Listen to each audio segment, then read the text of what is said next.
एक मित्र ने कमेंट करके पूछा है सिल्की शर्मा जी ने कि आज के युग के साधकों की सबसे बड़ी समस्या क्या है, कृपया इस पर कुछ कहें, इसे स्पष्ट करें। तो मनुष्यता के इतिहास में हम जब से भी देखते हैं, सदा से ही एक तरह से समय के साथ, परिस्थितियों के साथ, वातावरण के साथ, या को विकास की स्थिति के साथ, इस तरह की चीज़ों के साथ उनके हिसाब से ही तत्कालीन समस्याएं एक तरह से आती हैं और उनके समाधान भी हमेशा बदलते रहते हैं समय के साथ, और आगे भी ऐसा ही रहेगा क्योंकि यहाँ सब चीज़ें बदल रही हैं, सब कुछ हमेशा बदलता ही रहता है।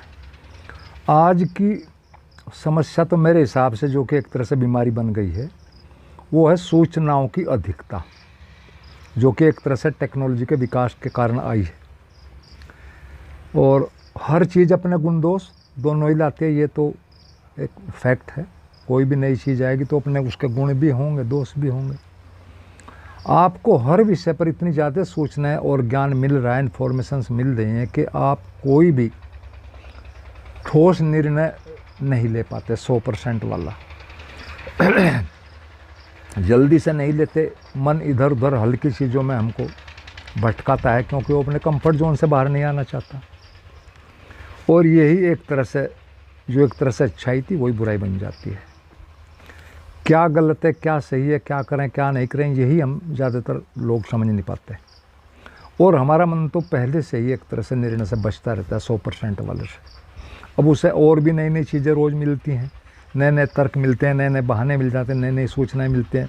वो सोचता है कि शायद यहाँ कुछ बिना करे ही कुछ हो जाए, जबकि 100% निर्णय के बिना कभी भी कहीं भी कुछ भी नहीं होता है। अध्यात्म में आज इतना ज्ञान भरा पड़ा है, हम सब लोग देखते हैं, इसे इतने लोग दे रहे हैं एक तरह से। कुछ का तो ये भी पता नहीं कि वो कैसे दे रहे हैं, कहाँ से दे रहे हैं। और इसी के कारण जो नए साधक हैं एक तरह से वो बेचारे हल्की फुल्की चीज़ों में उलझ कर रह जाते हैं। और जो कुछ पुराने लोग हैं, सेंसिटिव हैं, इंटेलिजेंट हैं, वो भी डिसीजन नहीं सही तरह से ले पाते क्योंकि चारों तरफ से आ रहा है कुछ ना कुछ। और अधिकता तो एक तरह से हर चीज़ की हानि पहुंचाते हैं, हम सब लोग जानते हैं।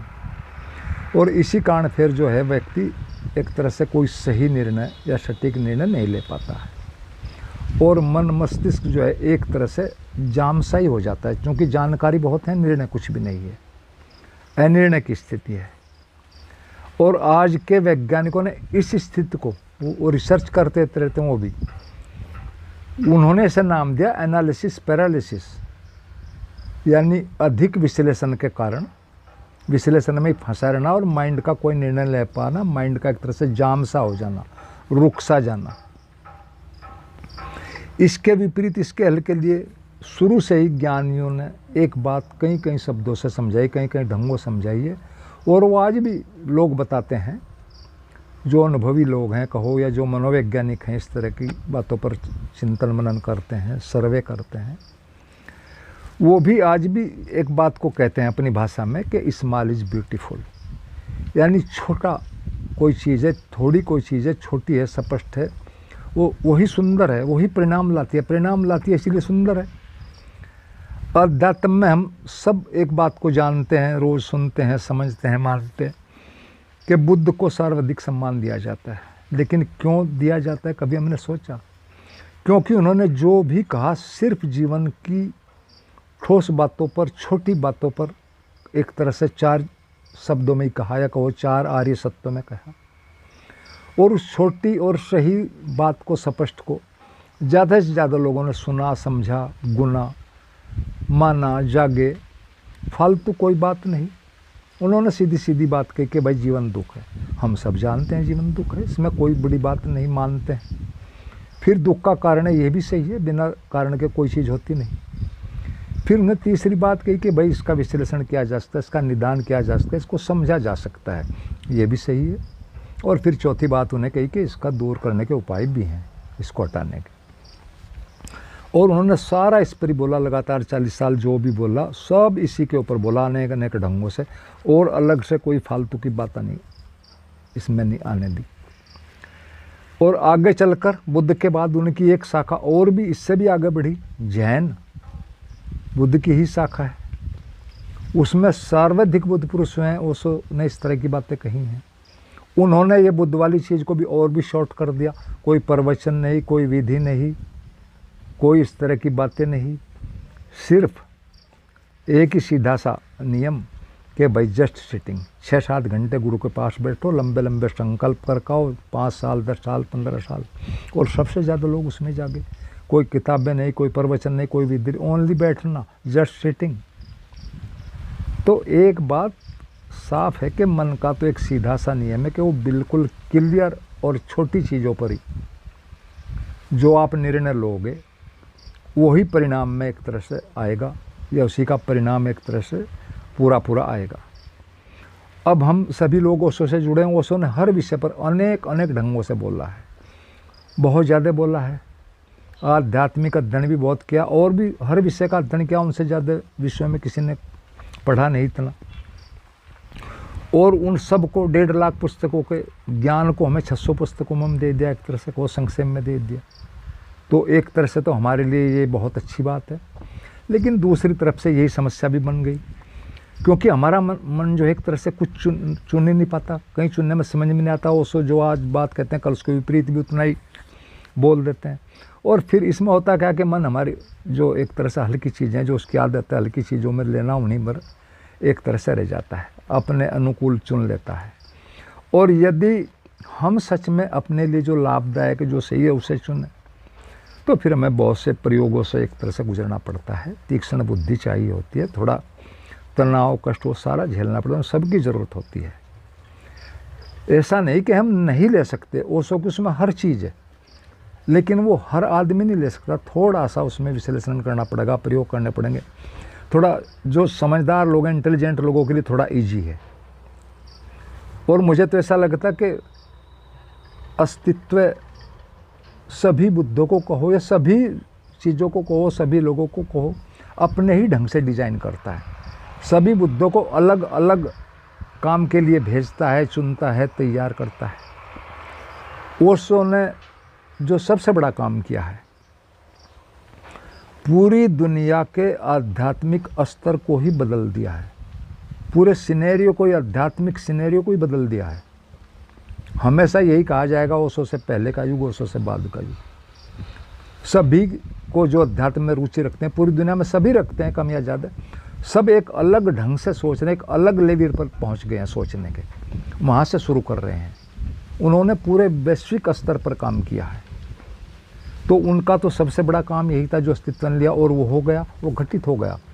तो ऐसा नहीं कि और लोग नहीं ले सकते या ऐसा हो नहीं सकता, वो सब है, लेकिन उसमें थोड़ा सा हमें मन के प्रति अलर्ट रहना पड़ेगा, सजग रहना पड़ेगा। तो उन्हें पूछा कि सबसे बड़ी क्या समस्या है, तो सबसे पहले तो यही है कि भाई अधिकाधिक ज्ञान और जानकारियों में फंस कर रह जाना। मन कोई निर्णय नहीं ले पाता, इनमें लालच में फंसा रहता है, इधर उधर भटकता है। और दूसरी है कि 100% किसी भी साधना या ध्यान विधि में ना हो पाना। असली बात है 100% होना। कहीं भी हो, कोई भी काम हो, भौतिक हो, अध्यात्म जगत का हो, तो उसमें 100% जरूरी है। और अध्यात्म तो संसारिक जो चीज़ें हैं, एक तरह से उनसे कुछ अर्थों में भिन्न होता है। यहाँ भीड़ बाधक है, जबकि संसार में भीड़ से आप बहुत कुछ लाभ ले सकते हो, सीख सकते हो, उसी में सारी चीज़ें चलती हैं। यहाँ ज़्यादा ज्ञान भी बाधक है, ज़्यादा गुरु भी बाधक हैं, ज़्यादा ध्यान विधियाँ भी बाधक हैं। यहाँ तो निपट अकेले का मार्ग शॉर्ट है। अपने बारे में जानो, अपने बारे में समझो, अपने बारे में काम करो, अपने मन को समझो, अपने शरीर को समझो, अपने पर काम करो सारा का सारा। यहाँ ज़्यादा बाहर उलझने की ज़रूरत नहीं है। तो ये सारी चीज़ें यही दर्शाती हैं। पूरी पिछले इतिहास भी इस बात को साबित करता है कि अनपढ़ पहुँच जाते हैं, जानकार रह जाते हैं। और जगत का एक बड़ा सीधा नियम हम सभी जानते हैं कि 100% ही जो चीज़ें हैं वो दूसरी चीज़ों में बदलती हैं। सही निर्णय से कोई काम करोगे तो चेतना को विकसित करेगा 100%। गलत ढंग से कोई गलत काम करोगे 100% पर, तो वहाँ डिग्रेड होगी चेतना। बड़ी सीधी सीधी बात है। एक चीज़ पर, एक व्यक्ति के मार्गदर्शन में, एक विधि के मार्गदर्शन में एक निश्चित समय तक पूरे मन से हमें काम करना चाहिए। परिणाम आए ठीक, वरना बदल दो, विधि बदल दो, आदमी बदल दो। कन्फ्यूजन में समय और शक्ति कभी भी हमें एक तरह से बर्बाद साधक को नहीं करनी चाहिए, क्योंकि ये दोनों, समय भी शक्ति भी एक तरह से सीमित होते हैं। और एक और तीसरी भी समस्या बड़ी ही है एक तरह से कहो आज के इसमें, हमारे मन की एक बड़ी सफल चाल है, रामबाण चाल है एक तरह से कहो, चालाकी है कि कल करेंगे, कर लेंगे, अभी तो समय है। जबकि तथ्य और सत्य ये साफ है, हम सभी जानते हैं कि समय कभी भी नहीं है। जो चीज़ हमारे वश में ही नहीं है उसके बारे में क्या निर्णय लें, क्यों निर्णय लें, उसका मतलब क्या है। करना है तो किसी चीज़ को करें, वरना उसको डिलीट मार दें मन से। मन एक तरह से बोझ में तो नहीं दबेगा। और एक बात हमेशा ध्यान रखनी चाहिए हमें अपने मन के बारे में, क्योंकि सारा खेल मन का है अध्यात्म में, कि अनिर्णय की जो हमारी मन स्थिति है वो हमारे मानसिक शारीरिक स्वास्थ्य के लिए सबसे घातक स्थिति है। कोई चीज़ करो या ना करो या डिलीट करो, अगर मन को एक तरह से भार मुक्त रखना है, करें या फिर पूरी तरह से उसको विदा कर दें। मनोवैज्ञानिक कहते हैं कि हमारे अवचेतन मन में एक तरह से असंख्य अधूरी इच्छाएं भरी पड़ी हैं जिसका हमें पता भी नहीं है, और वो सारी वहाँ हलचल कर रही हैं, हमारी चेतना को अंदर अंदर कंपित करते रहते हैं, हमें पता ही नहीं, क्योंकि हम इतने सजग ही नहीं। ध्यान की गहराइयों में ये चीज़ें सारी समझ में आती हैं। और मैं तो ये कहता हूँ कि शायद ये 90% मनोशारीरिक जो बीमारियाँ आज बढ़कर पहुँच गई 90% पर, उसका भी मूल कारण यही है कि हम बाहर से उन चीज़ों को समझ नहीं पा रहे, वो अंदर अंदर हमें गड़बड़ किए जा रही। तो आप लोगों ने सुना, बहुत बहुत धन्यवाद। अंत में मेरा सभी मित्रों को प्रणाम। और मैं सभी मित्रों से सूचनार्थ एक निवेदन भी कर दूं कि मैं कल से 11 अक्टूबर से 31 अक्टूबर तक 21 दिन के मौन में एक तरह से रहूँगा। कृपया कोई मित्र कोई फ़ोन आदि ना करें। यदि कोई अति ही आवश्यक बात है पूछना तो व्हाट्सएप पर संपर्क कर सकते हैं। सभी मित्रों को मेरा धन्यवाद।